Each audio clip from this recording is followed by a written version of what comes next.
Hey everybody, this is Mr. Lucas. These are the routing concept narrated notes for this week for chapter 4 in Net 126. This week we're going to be talking about how routers actually make the decision of where to send packets, okay? So we're going to reference these two pictures in a second. So how does my router know where to forward a packet to next? Remember, we learned last semester a router's primary goal is to forward an incoming packet to the next location, or as we call it, the next hop, as quickly as possible. So all it wants to do is get in a packet and send it out of another interface somewhere. If it does not know how to get its packet to another place, if it does not have an entry for it or know about it, it will drop it. So that's not what we want in terms of end-to-end communication, right? So remember a couple things about routers as well. They operate at layer 3, which is the network layer of the OSI model or the internet layer of the TCP IP model. So we remember that those layers, that layer there is where routing takes place. So that means that IP addressing, like IP address itself, the subnet mask, and what subnet its destination is a part of, the source and destination subnet mask, source and destination IP address, that is everything that is inside of the network layer or the internet layer. So that's all routers are really concerned about. It doesn't really care about much else. And we see at the top there in that picture, the routing table is what it's called right here, routing table of R1 that's highlighted in yellow. All right, you see this command, show IP route. So if you want to show all the IP version 4 routes that a router knows about, that's what you type in right here where you would normally type your show command, so not in configuration mode. If you're in configuration mode and you do it, you just need to put the word do before it so it'll work. And then you get all these entries after the legend. We'll come back to this legend in a minute. This shows you how it knows about each route. So right here it's got a D. That means that this router learned through a routing protocol that we'll talk about much later, EIGRP, that it knows about a network 10.1.1.0. So if you're trying to send a packet to, let's say, an IP address 10.1.1.20, we know based off this subnet mask that this means that this subnet stretches from 10.1.1.0 to 10.1.1.255, okay, just based off that subnet mask. And if you're still a little hazy on that, remember, practice your subnetting, okay? Remember that subnet mask tells you the beginning and end of a network, okay? So if it wants to send a packet to 10.1.1.20 or any address between the start, which is 10.1.1.0, and the end, which is 10.1.1.255, then it knows it's going to send it out of this interface right here, which is 209.165.200.226. It's going to send it to router 2 to get there, okay? And if we look in the grand scheme of things, that means that it's probably up here at the top, like PC3 here, that's .10. All right, it knows that it needs to send it to router 2 to get it out of its router. So to view that, again, show IP route. To view IP version 6 ones, and that's a typo there that should say IP version 6, I'll fix that. You type in show IPv6 route. You'll learn throughout the semester that anytime you want to do something for IPv6, you basically just put v6 at the end of our normal IP commands, okay? So again, there are other ways for a router to learn about stuff other than EIGRP. You've got directly connected, static, other routing protocols. We'll learn about those kind of as we go through these notes and later in the semester.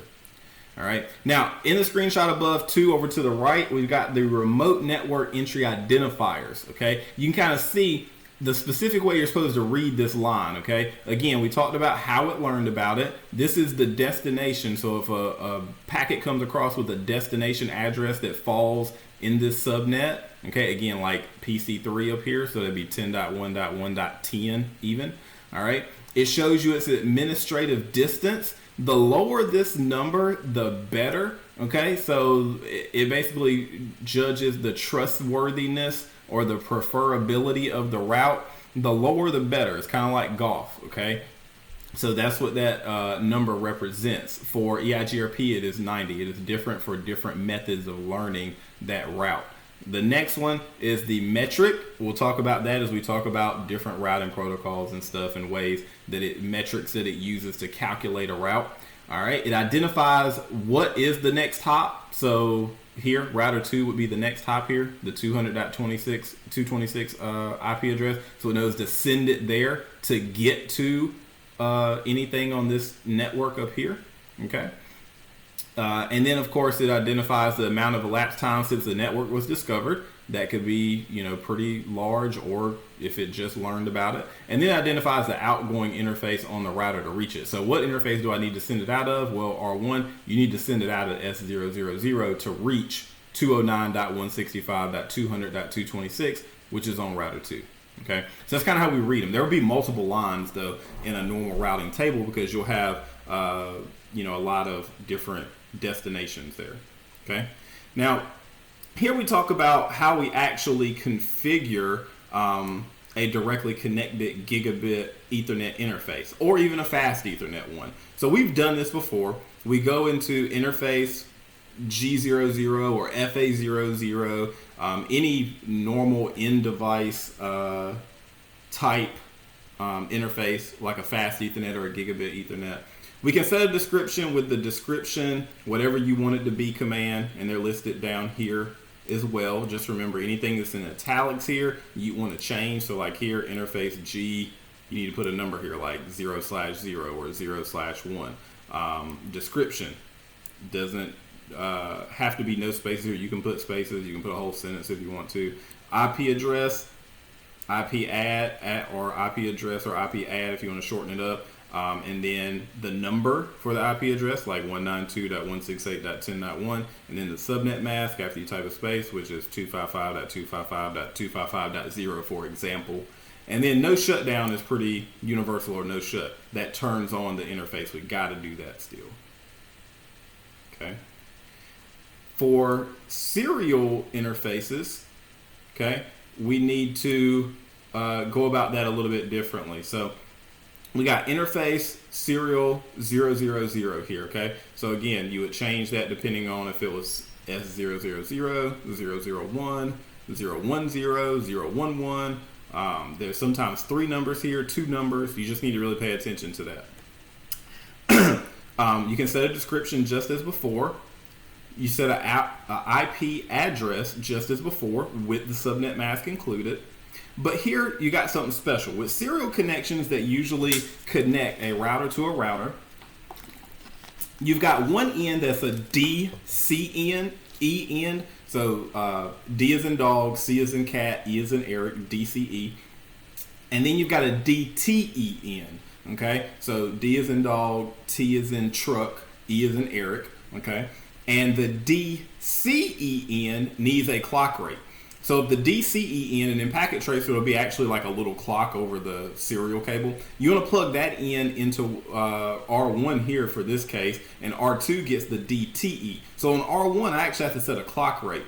That is actually the speed of the link. So 128,000, you could do 256,000. You'll see that fluctuate, and they'll always tell you kind of what to configure that as, but you must set one end with the clock rate. If you don't, the link will not come up. Okay, even when you type no shut, you can type no shutdown all day long. If you forget the clock rate on the DCE end, and again in packet tracer they'll have a little clock on it, it will not work. Okay, so make sure you note that. Configuring directly connected IPv6 interfaces, you pretty much do it the same way. If it's a gigabit Ethernet interface, you go in, do a description, but instead, when you get to the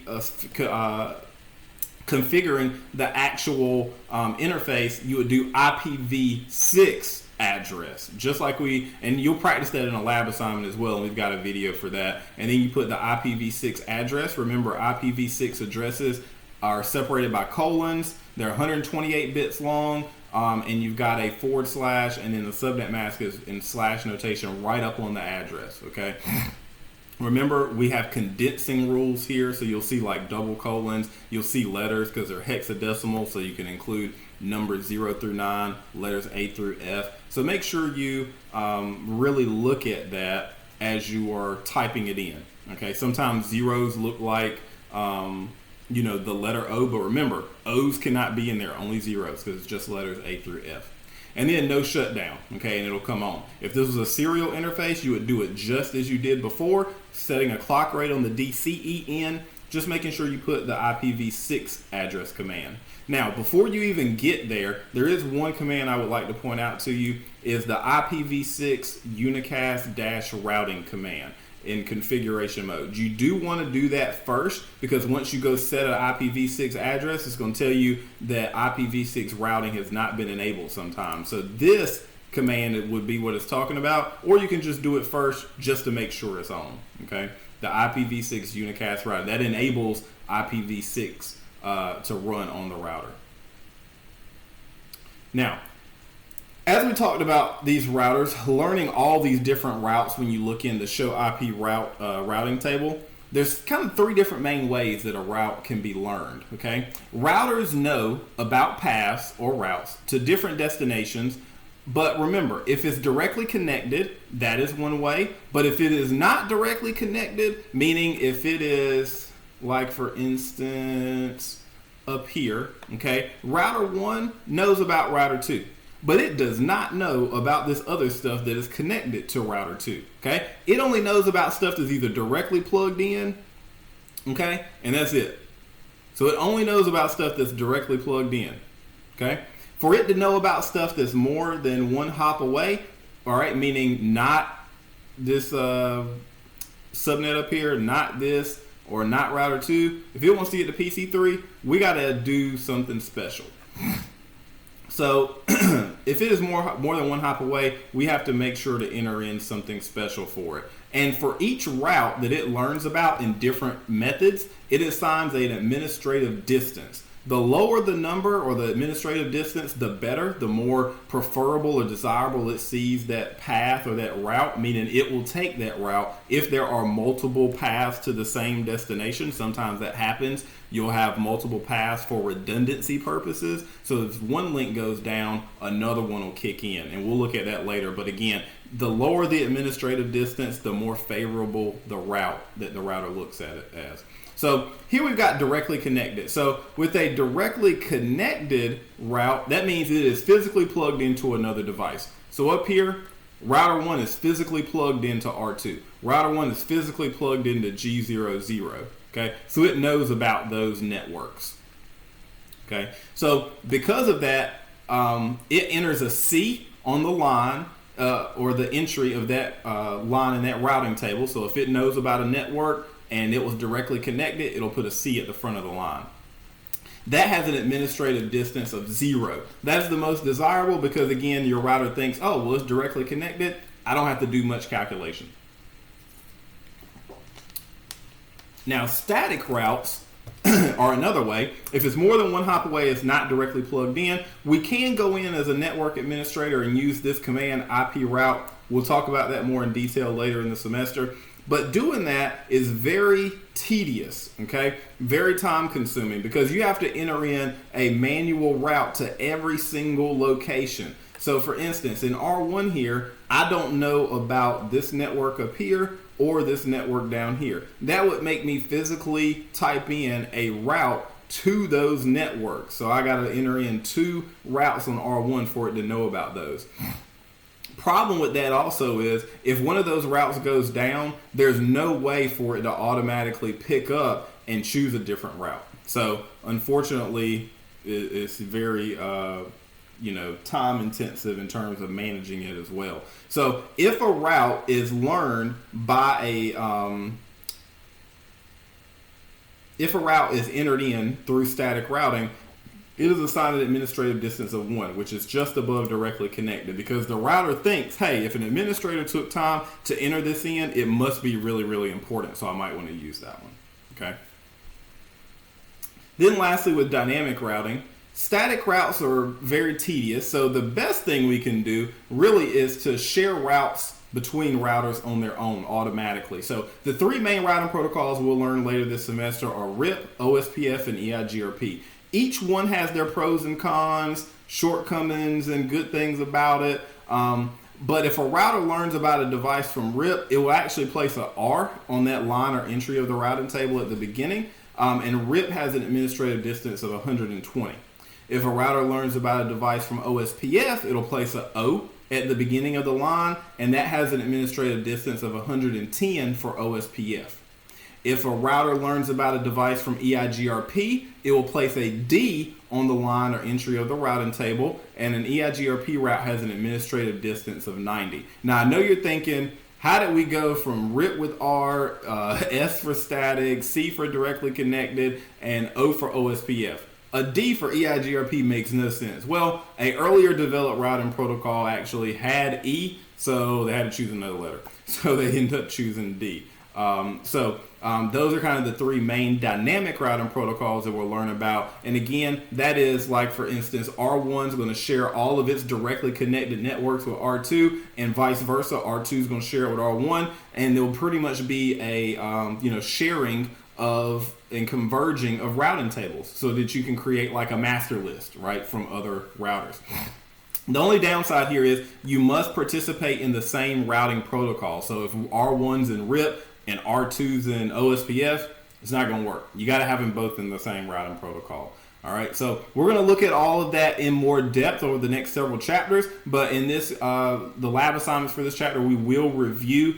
There's two of them, 2 packet traces. We will review how to configure our interfaces here for gigabit interfaces and serial interfaces, which are somewhat new and different, as well as IP version 6. So we will look at all of that in chapter 4. So if you have any questions, let me know, email me, and hopefully this was helpful to summarize chapter 4.